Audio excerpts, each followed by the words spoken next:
말씀 에베소서 말씀 6장으로 가도록 하겠습니다.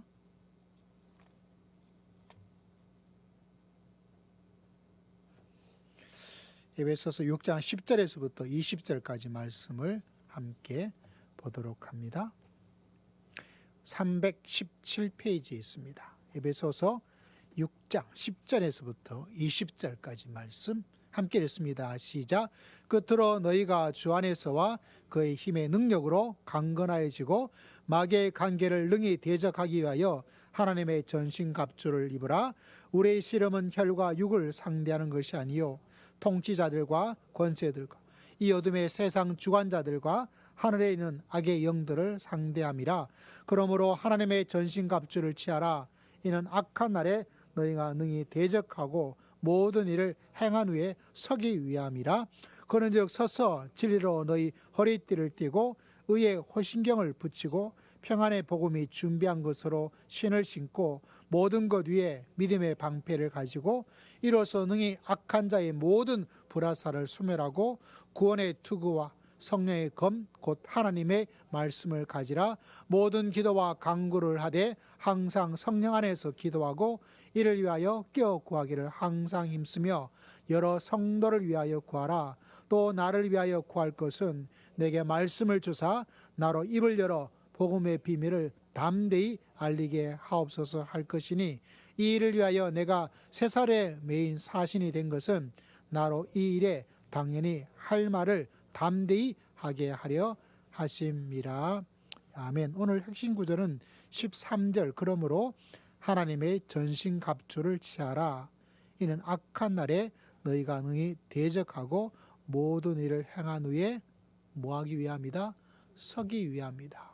오전에 누워지는 신앙생활의 비결, 앉아있다는 신앙생활의 비결. 그 다음에 오늘 에베소서는 서 있어야 된다는 신앙생활의 비결을 우리에게 말씀해 주고 있습니다.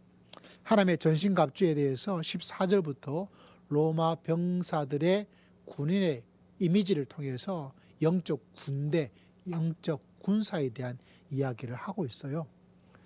제가 대학 때 영적으로 마귀 공격이 신학교에서 워낙 심해서 책을 진짜 하나님의 전신갑주, 그 당시에 있는 책은 심지어 저 명동에 카톨릭 출판 성바오로 출판사라는 데가 있습니다. 거기까지 가서도 책을 쌍그리가 아니고 깡그리 읽으면서 기도하고 말씀을 연구했던 적이 있습니다. 참 중요하죠.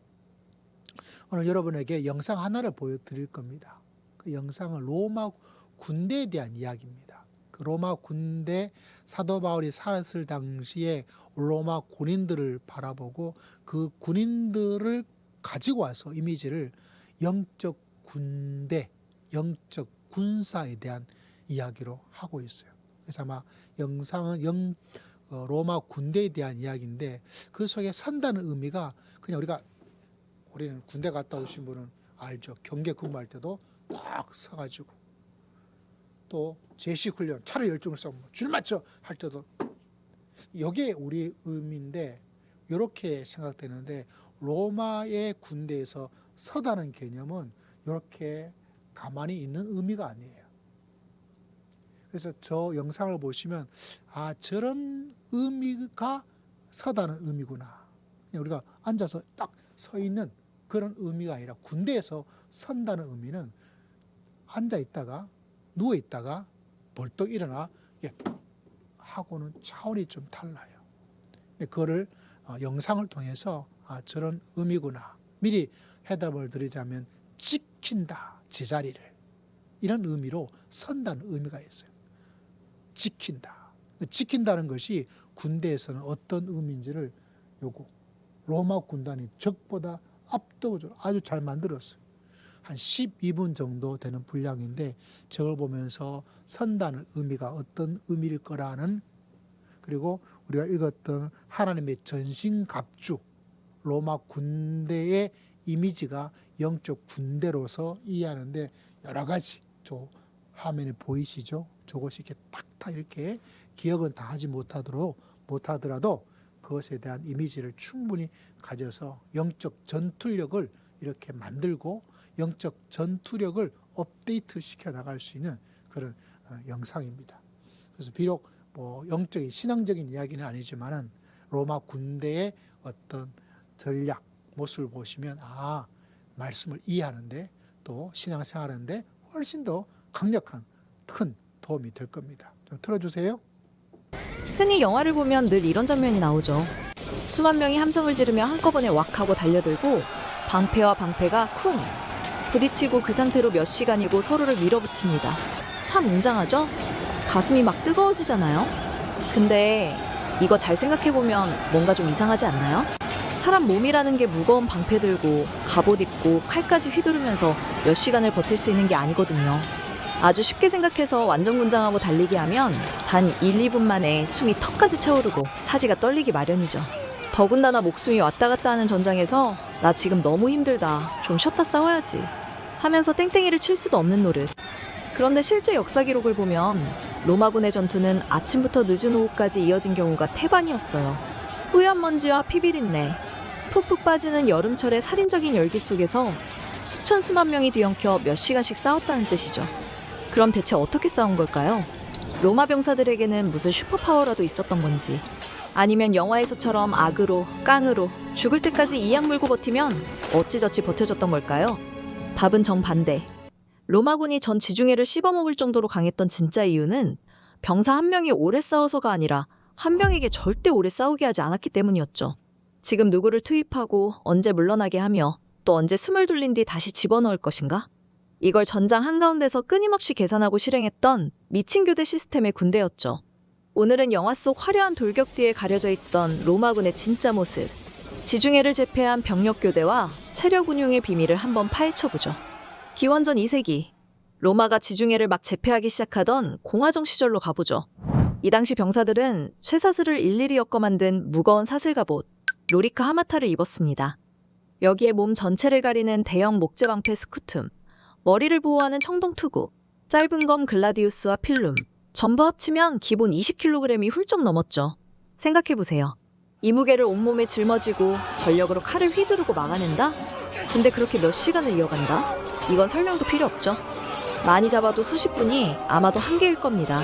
그러니까 상식적으로도 그렇고 이 상태로 몇 시간을 내리버틴다는 건 물리적으로도 불가능하다는 겁니다. 하지만 바로 이 모순을 풀어내야만 영화가 가려버린 고대 전장의 진짜 실체가 비로소 보이기 시작합니다. 우선 그럼 다른 고대 군대들이 어떻게 싸웠는지 한번 알아보죠. 대부분의 고대 군대는 하나의 거대한 덩어리로 뭉쳐서 돌격했어요. 가장 대표적인 게 바로 그 유명한 그리스의 팔랑크스 밀집 진영입니다. 창을 든 병사들이 촘촘하게 밀집해서 하나의 벽처럼 밀어붙이는 방식. 이 방식은 처음 부딪히는 순간의 충격력은 엄청났지만 치명적인 약점이 하나 있었죠. 한번 대형이 앞으로 나가서 부딪히면 그 뒤로는 교체할 방법이 없다는 거예요. 맨 앞줄 병사가 지치면 그냥 그 상태로 계속 싸워야 합니다. 다치거나 쓰러지면 그 자리가 뻥 뚫리고 대형 전체가 무너지기 시작하죠. 결국 이런 군대들의 전투력은 부딪히고 나서 첫 몇 분, 길어야 10몇 분 안에 이미 피크를 찍어버립니다. 그리고 그 뒤로는 체력이 고갈되면서 전투력이 끝도 없이 떨어지기만 했던 거죠. 결국 승부는 누가 먼저 지쳐서 자빠지느냐, 누가 먼저 공포에 질려 도망치느냐를 겨루는 싸움에 가까웠죠. 하지만 로마는 이 구조 자체를 완전히 다르게 설계합니다. 핵심은 하나예요. 전투를 하나의 덩어리가 아니라 여러 겹의 얇은 층으로 쪼갠다는 것. 즉, 로마 공화정 군단은 트리플렉스 아키에스, 즉 카스티, 프린키페스, 트리아리로 이루어진 3중 전열을 기본으로 전투를 치렀습니다. 맨 앞에는 하스타티, 그 뒤에는 프린키페스, 그리고 가장 뒤에는 트리아리가 자리했죠. 그러니까 처음부터 역할이 다르게 설계된 세 겹의 안전장치였던 겁니다. 그런데 여기서 더 중요한 건 이 세 줄이 각각 하나의 길고 단단한 벽처럼 이어져 있지 않았다는 점입니다. 각 전열은 다시 마니플루스라는 소규모 부대로 쪼개졌어요. 마니플루스는 라틴어로 한 줌 혹은 한 다발 정도의 의미를 가진 말. 초기에는 작은 병력 집단을 뜻했지만 공화정 중기에는 로마군의 핵심 전술 단위가 됐죠. 하스타티와 프린키페스의 마니플루스는 보통 약 120명 안팎, 트리아리는 그보다 적은 약 60명 안팎. 다만 시대와 병력 사정에 따라 실제 인원은 달라질 수 있었어요. 중요한 건 정확한 숫자보다 수천 명의 군단을 100여 명 단위의 작은 블록으로 나눴다는 점입니다. 이 마니플루스들은 옆 부대와 완전히 붙지 않았고 사이에 일정한 간격을 두고 배치됐죠. 첫 번째 전열에 마니플루스가 놓이면 두 번째 전열의 마니플루스는 그 바로 뒤가 아니라 첫 전열의 빈 공간을 바라보는 위치에 섰죠. 세 번째 전열도 다시 앞선 부대들의 간격을 보완하는 방향으로 배치됐고요. 조금 더 정확하게 표현하면 벽돌을 일자로 쌓은 게 아니라 서로 어긋나게 쌓은 모습에 가까웠죠. 첫째 줄의 부대와 부대 사이에는 빈틈이 있고 둘째 줄의 부대는 그 빈틈 뒤에 놓입니다. 둘째 줄에도 다시 간격이 있으며 셋째 줄이 그 뒤를 받칩니다. 이런 형태를 흔히 체크무늬 대형 혹은 퀸쿵크스식 배치라고 부르죠. 주사위의 숫자 5를 떠올리면 이해하기 쉽습니다. 우선 본격적인 대규모 충돌이 시작되기 전 적을 교란하는 경보병 벨리테스가 전면에 흩어져 있었습니다. 이들은 가벼운 투창과 작은 방패만 든 아주 날랜 친구들로 구성됐는데요. 적군이 웅장하게 돌격해올 때 전선 앞으로 뛰어나가 투창을 날리고 돌을 던지며 적의 진영을 어지럽히는 일종의 게릴라용 교란부대 역할을 담당했죠. 적의 정신을 쏙 빼놓은 벨리테스가 잽싸게 대열 뒤로 빠져나가면 마침내 정돈된 로마의 삼중전열이 그 모습을 드러내는 구조. 먼저 맨 앞줄에 서는 하스타티. 이들은 비교적 젊고 재산도 전투 경험도 아직은 살짝 적은 병사들. 그렇다고 절대 아무나 데려다 놓은 동네 신병부대는 아니었어요. 왜냐?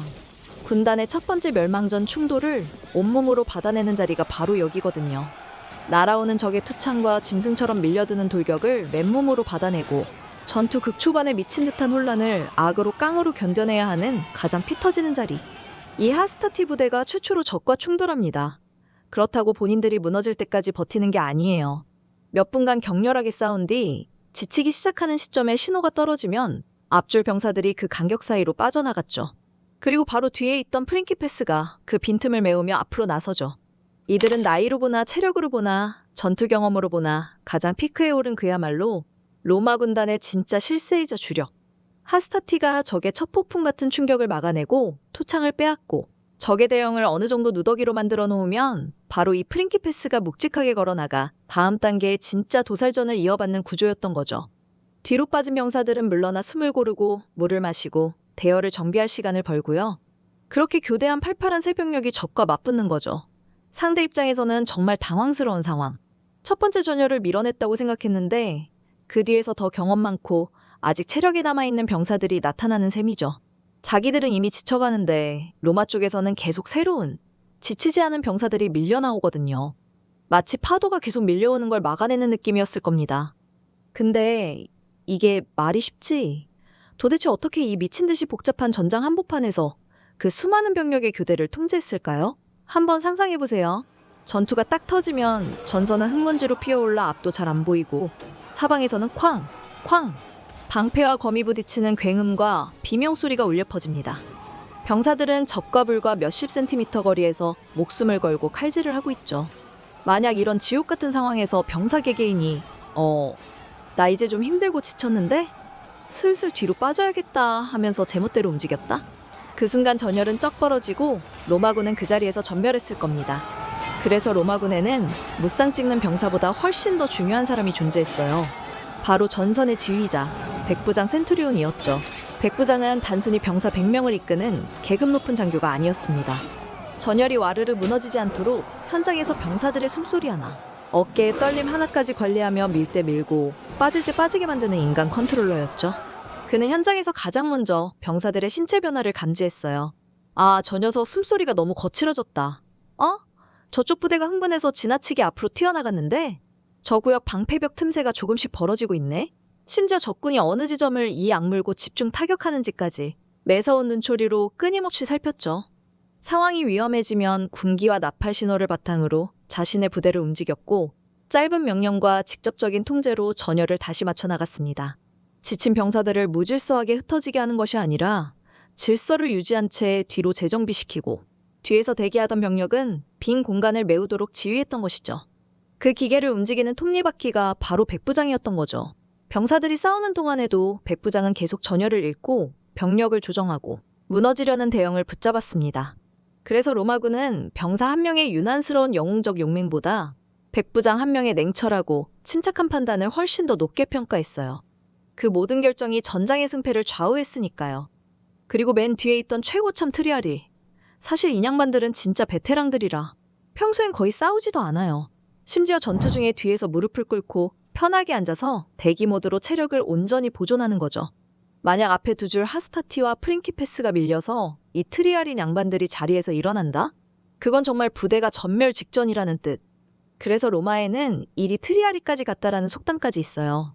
아, 이제 진짜 끝장이다. 막장이다 할 때 쓰는 관용구였죠.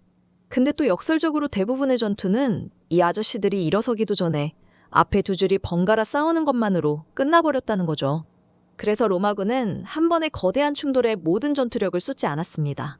첫 번째 충돌에는 하스타티, 전투가 길어지면 프린키페스, 정말 위험한 순간에는 트리아리, 군단 전체의 힘을 시간에 따라 나눠 사용한 겁니다. 이 구조가 제대로 작동하면 적은 이상한 경험을 하게 되죠. 처음에는 젊은 패기 있는 하스타티를 상대합니다. 힘겹게 이들을 밀어내면 이제 끝났다고 생각하겠죠. 그런데 그 뒤에서 더 안정된 프린키페스가 나옵니다. 다시 싸워 이들을 밀어붙여도 아직 가장 경험 많은 베테랑 트리아리가 남아있었죠. 이걸 다르게 표현하면 이렇습니다. 다른 군대들이 전투를 단거리 전력 질주처럼 치렀다면 로마는 전투를 개주처럼 치렀던 거예요. 한 명이 처음부터 끝까지 전력으로 달리는 게 아니라 여러 명이 구간을 나눠서 돌아가며 전력으로 달리는 방식. 개개인은 몇 분씩만 최고 강도로 싸우고 물러나지만 팀 전체로 보면 몇 시간이고 지치지 않는 전투력을 유지할 수 있었던 거죠. 이 시스템 자체가 진짜 무기였던 거예요. 자, 그런데 이 지옥의 교대 시스템이 완벽하게 돌아가려면 병력 배치만 잘한다고 되는 게 아니었습니다. 병사들이 손에 쥐고 있던 무기체계 역시 이 시스템에 완벽하게 맞춰져 있어야 했죠. 그 대표적인 세트 상품이 바로 로마군의 상징인 대형 방패 스쿠툼과 짧은 단검 글라디우스의 조합. 로마 병사는 이 커다란 사각형 방패 스쿠툼 뒤에 상체를 쏙 숨긴 채 날아오는 투창과 적의 칼날을 받아냈습니다. 그리고 적이 숨이 턱까지 차올라 코앞까지 바짝 붙으면 방패의 넓은 면과 세로 된 중앙 튀어나온 부분으로 적을 쿵 하고 강하게 밀쳐내어 상대의 균형을 무너뜨렸죠. 그리고 바로 그 찰나의 순간 글라디우스가 튀어나옵니다.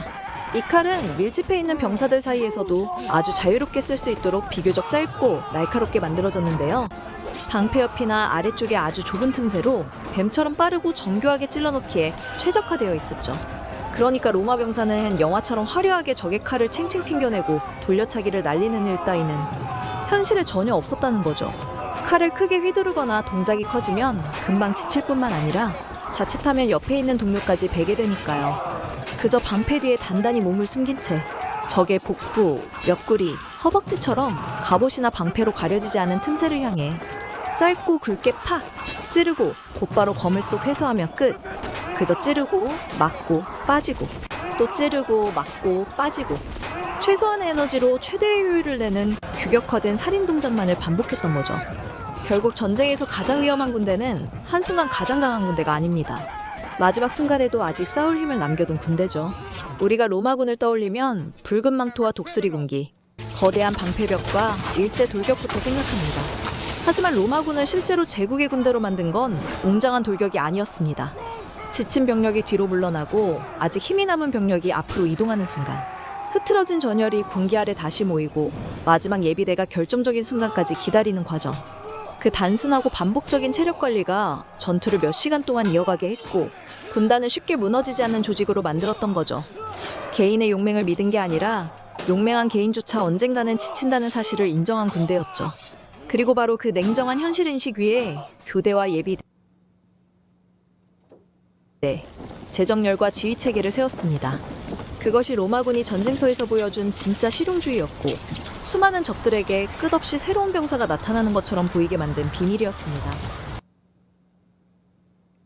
자, 이 로마 이 군대 방패 우리가 성경에도 그게 나오죠. 믿음의 방패 16절에 방패가 우리나라는 크지 않죠. 근데 로마의 군대는 굉장히 크고 또 성령의 검 짧은 단검처럼 되어져서 그 믿음의 길을 걸어갈 때 성령의 검 가지고 있어야 돼요.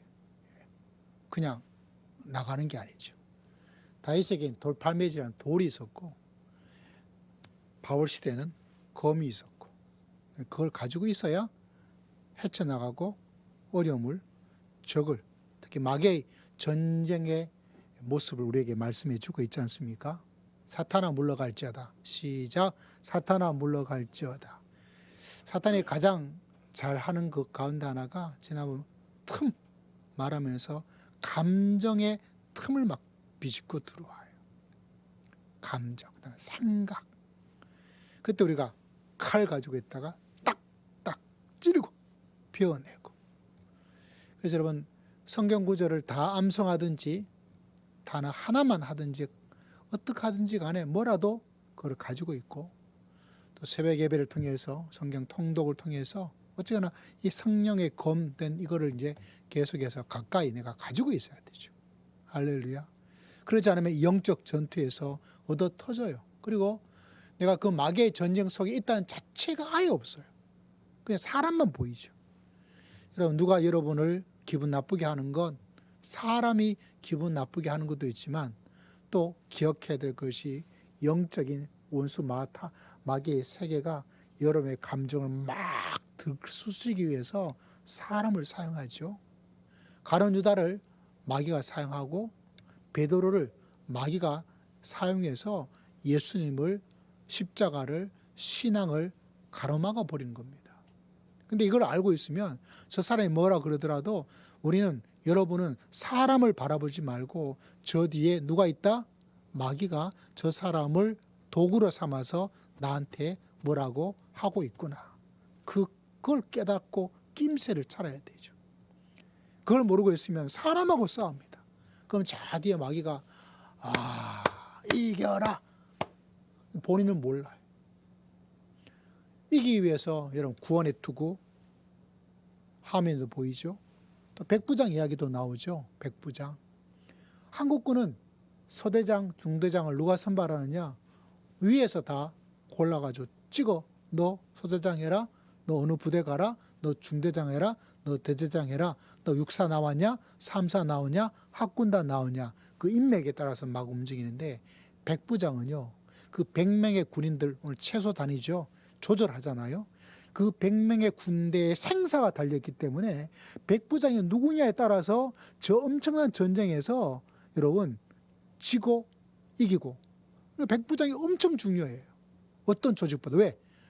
저 엄청난 군대가 다 모였더라도 결국은 가장 가까이 있는 백부장의 그 지간이 어떻게 조절하느냐에 따라서 전쟁에서 이기고 지고 내가 살고 죽고 달려있어요.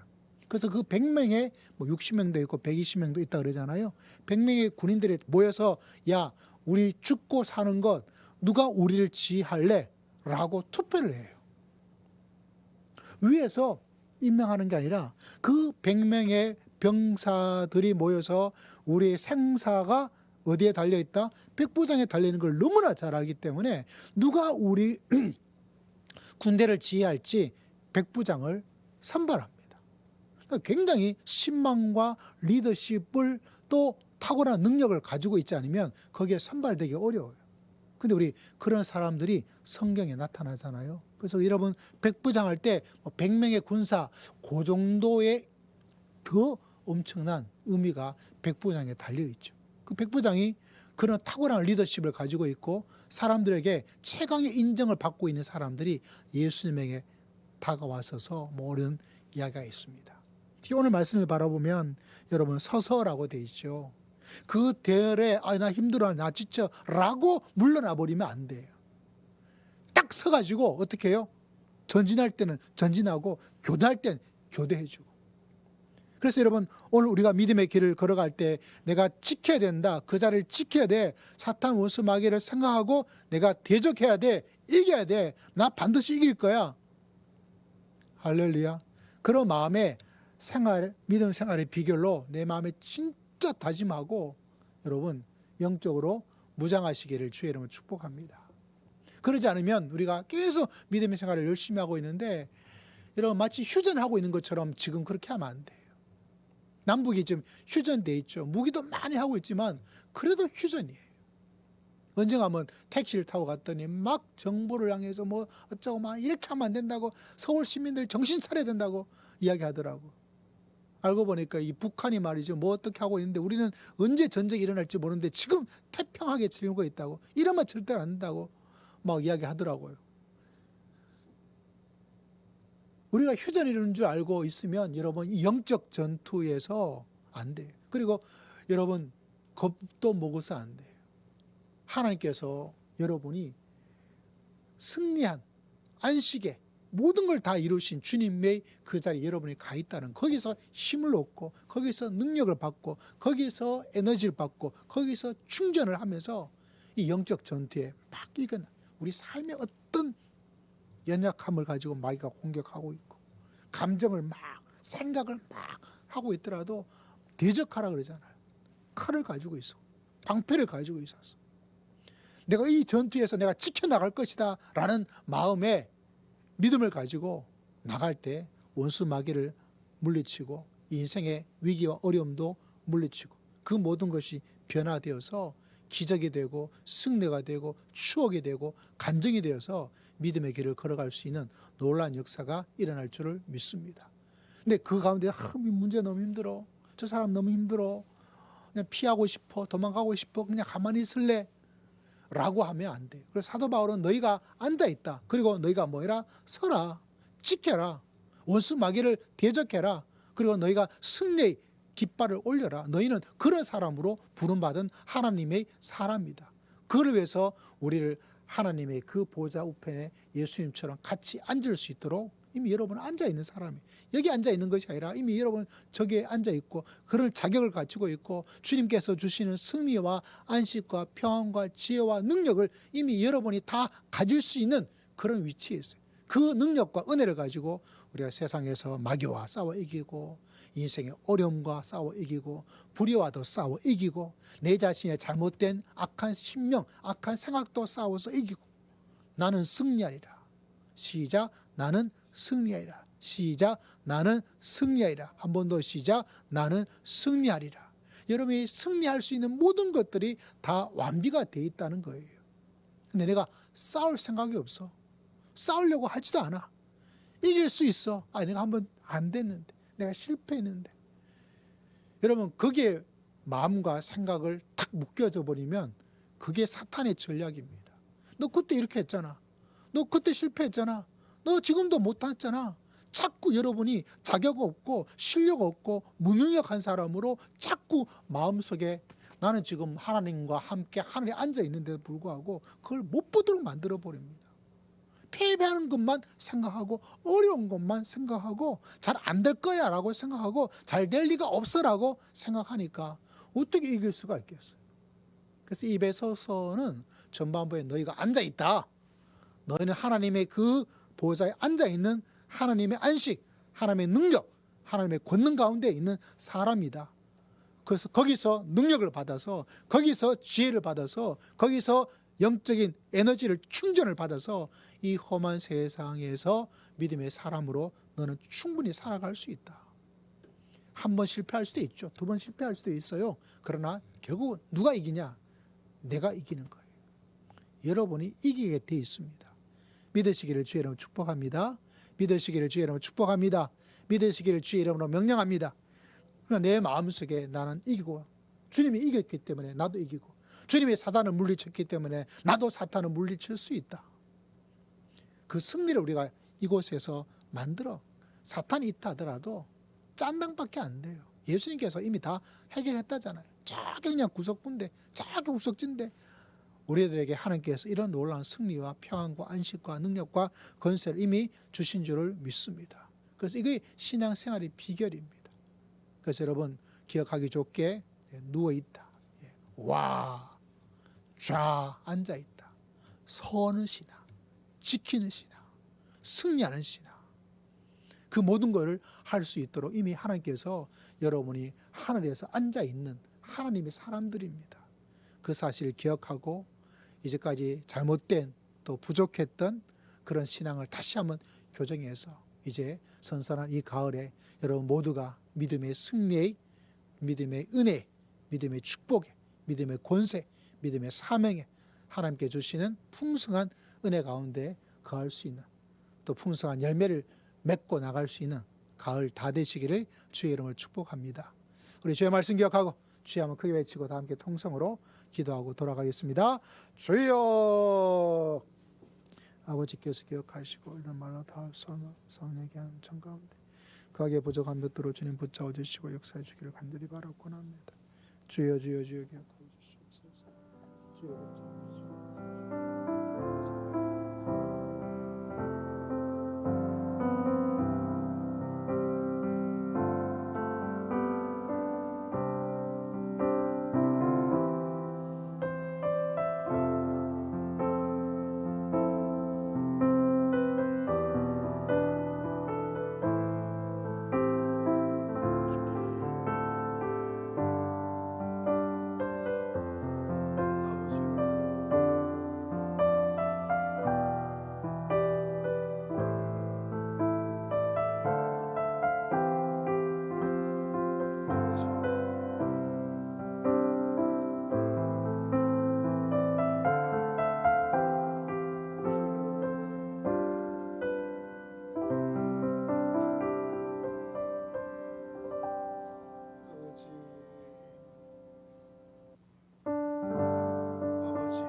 아버지